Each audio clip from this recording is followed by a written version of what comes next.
Amalan apa yang bisa saya lakukan buat diri sendiri dan orang tua yang telah meninggal agar diringankan atau dijauh dari azab kubur? Apakah azab kubur itu kekal buat kaum muslimin? Sebenarnya bukan hanya meringankan, bisa dihilangkan azab kubur itu.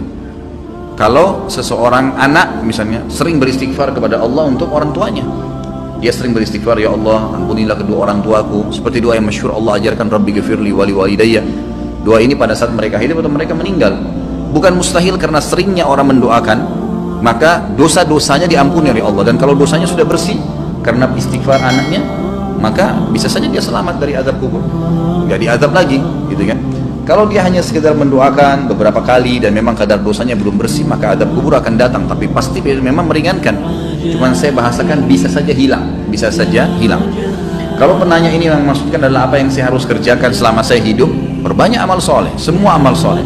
Jangan tinggalkan peluang apapun dalam mengerjakan kegiatan atau perbuatan amal soleh apapun, sekecil apapun, apa saja, senyum dengan muslim, bersedekah dengan 1.000 rupiah, apa saja yang kebetulan Allah sedang mudahkan di depan mata kita, jangan disia-siakan, kerjakan semua.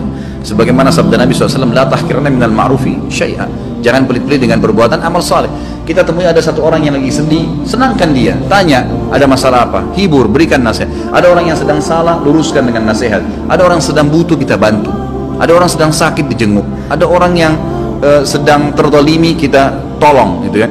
Seperti itu. Jadi memang apa saja amal soleh. Ada orang yang sedang minta-minta, kita berikan. Jadi memang kita melakukan amal-amal soleh dan tidak ya memilih-milih amal soleh tersebut. Kita tidak pernah mengetahui kadar pahala yang telah Allah janjikan. Lakukan saja. Ada satu wanita namanya Zubaidah. Zubaidah ini istrinya Harun al-Rashid. Kalau teman-teman pernah dengar ada satu khalifah Abbasi, ya, dinasti Abbasiyah namanya Harun Rashid. Orangnya sangat terkenal dengan wibawahnya, dengan kekuatan militernya. Waktu itu Islam sangat berjaya gitu. Istrinya namanya Zubaidah, terkenal sekali. Zubaidah ini suka bersedekah sampai sekarang kalau Bapak Ibu sekalian lagi melewatin antara Arafah ke Muzdalifah, itu ada seperti benteng, bangunan lama gitu, cukup panjang berapa kilometer, itu dibangun oleh Zubaidah untuk memberikan minum jemaah haji karena sukanya beramal saleh gitu. Subhanallah, dinukil dalam buku-buku yang tujuannya menceritakan masalah keimanan. Pada saat Zubaidah meninggal, maka ada salah satu dari kerabatnya mimpi melihat Zubaidah. Lalu kerabatnya ini menanyakan, yang sering dibantu oleh Zubaidah, bagaimana Allah balas kamu dengan pancuran air yang kamu buat berapa kilo itu di Arafah? Kata dia, tidak ada satupun yang saya dapatkan pahala karena saya melakukannya riya untuk manusia. Lalu bagaimana keadaanmu? Kata kerabatnya, dia bilang, Allah telah mengampuni saya dengan sholat malam 2 rakaat sholat malam yang saya rutin jaga setiap malam. Justru karena itu Allah ampuni. Kita nggak pernah tahu amal soleh mana yang Allah ampuni dosa-dosa kita. Maka kerjakan semua amal soleh, semua, jangan dipilah-pilah. Ada teman-teman subhanallah masuk masjid, ada kesempatan sholat sunnah qabliyah, enggak, duduk sibuk dengan HP-nya. Ada kesempatan lagi macet jalanan, bisa buka HP untuk baca Quran, bukan baca SMS, baca Al-Quran. Beberapa ayat bisa dilakukan sebenarnya, gitu ya. Tapi nggak dilakukan. Ada orang yang lagi minta, dibisikin sedikit sama syaitan, sudahlah, dia sudah mampu, nanti di depan. Kita nggak sedekah, enggak. Semua peluang amal soleh lakukan, semua amal soleh lakukan. Dan ingat, untuk beramal soleh harus Bapak Ibu sekalian dipaksakan. Nggak bisa, nggak bisa. Kalau Bapak Ibu tidak paksakan sholat malam, percaya lisan saya tidak akan pernah sholat malam sampai mati. Kalau kita tidak pernah paksakan, jadwalkan, ambil tuh Quran di rak untuk dibaca, maka kita tidak akan pernah baca. Karena syaitan itu selalu memasukkan angan-angan, gitu kan? Kalau kita mau ibadah, dia nggak bisa bilang jangan ibadah, tapi diangan-anganin sama dia. Nanti sekalian baca, nanti sekalian baca sekian juz, sekalian, supaya kita undurnya sudah cukup untuk membuat kita meninggalkan amal soleh tersebut. Jadi kita harus paksakan. Allah mengatakan dalam Al-Quran, a'udzubillahi minasyaitonirrajim, walladzina jahadu fina lanahdiyannahum subulana. Orang-orang yang memaksakan diri untuk menempuh jalan-jalan kami, maksudnya perintah-perintah kami, mengerjakan kewajiban yang sunnah, semua dijadwalin sama dia, dipaksakan diri, kami akan pandu dia menuju ke jalan-jalan kami. Kalau kita nggak paksain, nggak bakal bisa. Paksain, jadwalin, ya, ajak keluarga, ajak istri, ajak anak, harus, nggak bisa enggak. Selama hidup saya tidak rincikan, semua kesempatan amal soleh lakukan, yang wajib dan yang sunnah, ya, yang wajib dan yang sunnah. Kalau kerabat kita yang sudah meninggal, ada beberapa amal soleh yang bisa kita sampaikan untuk mereka. Yang pertama itu adalah memperbanyak istighfar, bertaubat, ya, mengatakan ya Allah ampunilah, ya Allah rahmatilah, Sebagaimana kita tahu doa pada saat kita sholat jenazah, kita mendoakan itu, Allahumma ighfir lahu warhamhu, ya Allah ampuni dia, ya Allah rahmati dia. Tadi doa Rabbi ghfirli wali walidayya untuk orang tua, itu juga termasuk minta agar diampuni. Allahumma ighfir lil muslimina wal muslimat, itu untuk orang hidup dan mati kita bisa doakan istighfar. Ini sangat besar manfaatnya. Ada juga dalam hadis Bukhari dijelaskan akan datang nanti seseorang pada hari kiamat dikasih pahala bergunung-gunung. Jadi ternyata orang ini amal solehnya sudah banyak dan dia selamat dari azab kubur karena amal solehnya banyak, dosanya bisa dikatakan tidak ada tuh sedikit sekali. Di hari kiamat dikasih pahala bergunung-gunung. Lalu dia berkata kepada para malaikat, dari mana? Saya tidak pernah saya tidak pernah kerjakan amal-amal ini. Dari mana? Setahu saya nggak ada karena semua amalnya sudah diperlihatkan. Dia bilang ini istighfar anakmu untukmu. Karena pada saat istighfar, ya Allah ampunilah kedua orang tua aku, kita mengatakan Rabbi ghfirli wali walidayya. Ternyata dosa mereka memang sudah bersih, udah nggak ada lagi. Maka tetap itu dijadikan sebagai pahala karena tidak ada pembersihan dosa, maka jadi pahala buat mereka. Kemudian ilmu yang bermanfaat yang dia milikin, yang pernah diajarkan kepada kita. Makanya saya sarankan orang tua agar selalu tiap hari berbicara dengan anak-anak, titipkan selalu pesan-pesan agama kepada mereka, masalah sholat, masalah apa saja. Maka mungkin mereka akan jadikan sebagai prinsip hidup, itu ilmu yang bermanfaat.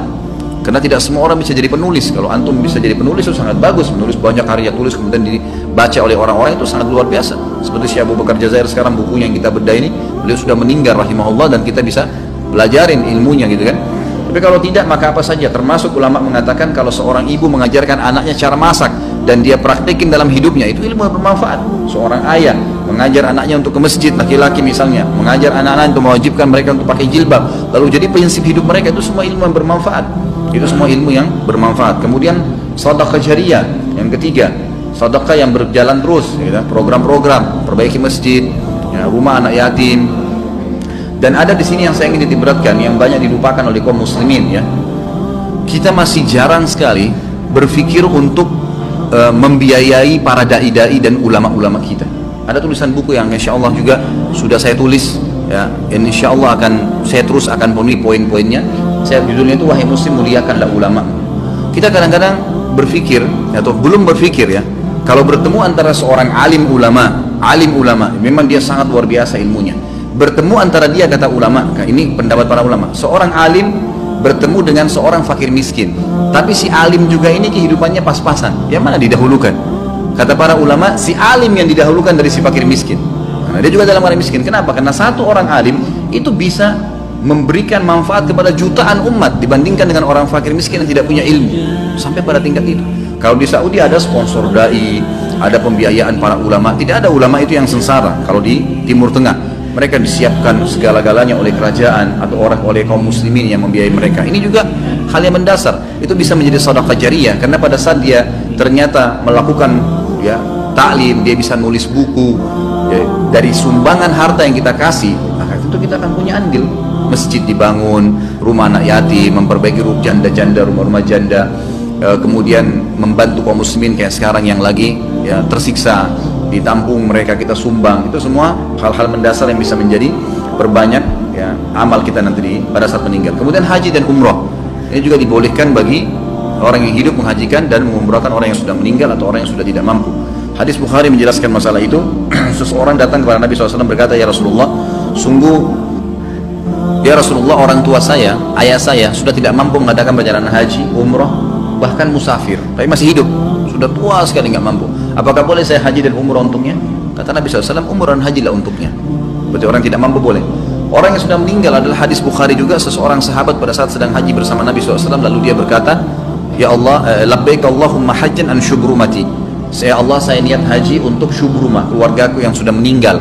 Lalu Nabi SAW mengatakan, ahajjta an nafsik, kau pernah haji nggak buat dirimu? Dia bilang, belum ya Rasulullah. Kata Nabi SAW, huj an nafsik thumma huj an syubrumati.